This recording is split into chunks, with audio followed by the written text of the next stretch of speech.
Hi, folks. It's the very end of June, the very start of July, and this is my astrological forecast for July 2024. Let's start with the basics and see what's going on, and gradually it will transpire as we go through this. As the pattern evolves, the jigsaw will form, and then I'll be able to give it what I see as a reasonably, hopefully accurate description of what's coming up this month. Pluto is retrograde at the very start of Aquarius, still heading backwards. He's going to head back into Capricorn as we get into, 9 weeks from now. So Pluto's just doing what Pluto does. Neptune is now retrograde. Neptune went retrograde just a couple of days ago, literally at the very start of July. In fact, it's still going forward as I record this, but Neptune will start going retrograde about 4:30 in the morning UK time on Tuesday the 2nd of July. So Neptune's standing still now at the very, very, very end of Pisces, 29 degrees 56 of Pisces, 4 minutes away from the start of Aries. Neptune will move into Aries next year, and that's a whole different ballgame. But we're getting some really strong tasters of what's coming up for the next couple of years as we speak. Uranus is trucking forward, picking up, still going fast for Uranus, now moving into the last 4 or 5 degrees of Taurus. So everybody born around the 16th, 17th of May, August, November, and the 14th, 15th of February, you're really knowing about Uranus at the moment. There's a lot of startling changes going on. Saturn is retrograde in mid-late Pisces, heading backwards, just begun to really start moving backwards quite fast. And that's ongoing now for the next few months. Jupiter is still moving fast through Gemini, just beginning to start slowing down. But at the moment, everybody born in the first week of June, December, September, and March, well, Jupiter's really knocking you about this month, and some of you are going to go through a lot of growth, which can be very good, or it can be completely over the top. But then we come to the minor planets and the moons. The new moon on the 5th of July at 1 minute to midnight UK time is taking place at 14 degrees of Cancer. Now, this isn't really impacting on any other planets significantly in the sky. It's got a nice sextile to Mars in Taurus, but it's good for Cancerians. Hello, I'm one.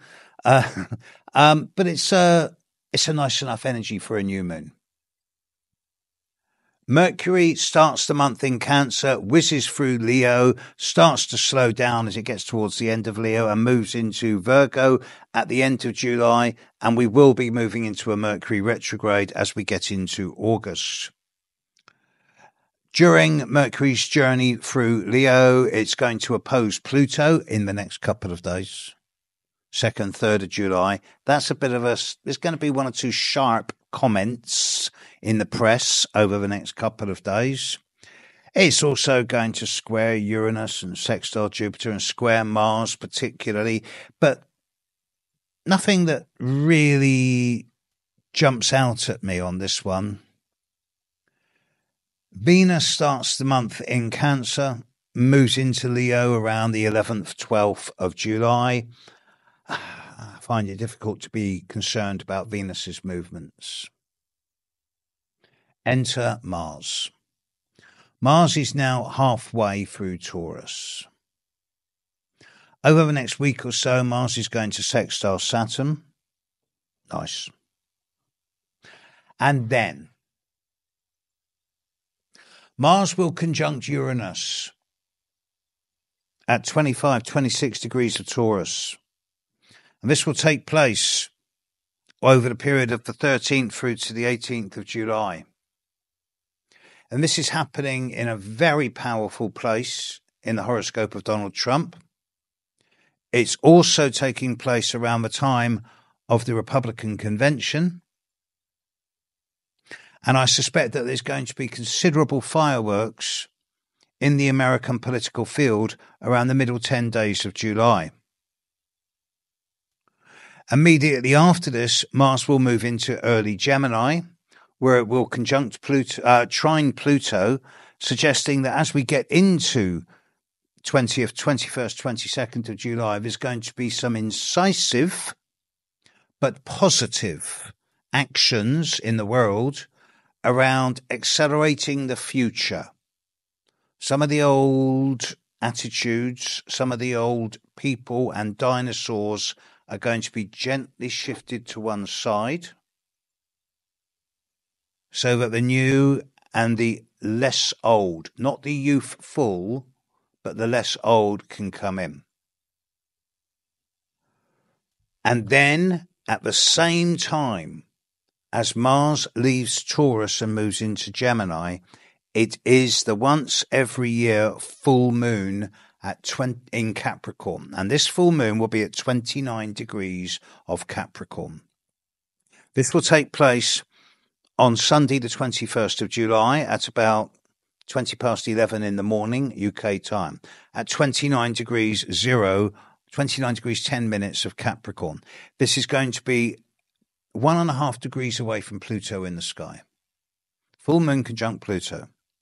Just as Mars is at 29 degrees of Taurus, 0 degrees of Gemini. 29 degrees of Taurus is one of the most difficult degrees in the zodiac. It's associated with optical problems and blindness. And this is as much at a metaphorical level as at a physical one.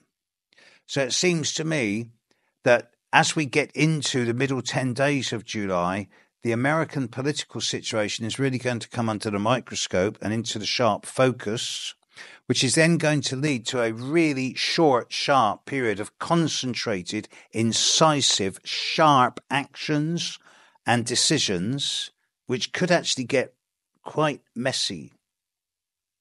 It's the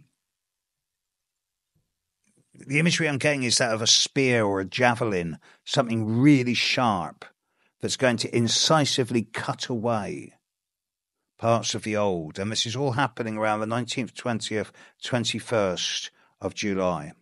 Now, before that, of course, just a small matter, we've got the French national election and the British national election. It's not going to come as a surprise to anyone. There's no predictions for the British election. Everyone knows what's going to happen. And I'm not going to get political on this. You know my politics already, so I'm not going to make any radical statement on this. But for many people, the idea of certain government figures, including the Prime Minister of the time, drinking, partying with his cronies during COVID whilst the Duke of Edinburgh's funeral was the next day, and the image of the Queen sat on her own, is burned into the consciousness of a large number of people who are about to vote. Also, just in this last 1 or 2 weeks, the large numbers of people in the current government who have been found out about betting on the date of the election because of insider information just tells me that no lessons have been learned, that the same element of corruption and rottenness at the core of British politics, and no party's going to be better. None of them are any good. We need a whole new political system based on a much more democratic way. And I've said this many times before, but if we abolished political parties, I'm ranting now, by the way, if we abolished political parties and just had elected representatives where we would elect a person to go to Westminster, to our government, to speak for us, and on every big decision, they came back to the people who elected them and say, what should I vote on this decision? And a lot of individual referenda. We get rid of all political parties. There'd be no big agendas. Vote this way or vote that way. We would individually have a say in what goes on. And of course, this won't happen. There's too much money, too much vested interests in the current political system staying the same, even though it's rotten to the core. So the democracy we live in is a bit of a farce, to be honest. But compared to many other countries in the world, it could be a lot worse. So we have things to be grateful for. Nevertheless, astrologically speaking, the new moon in Cancer on the 5th of July, just after the British election, does talk of a fresh start and a new beginning.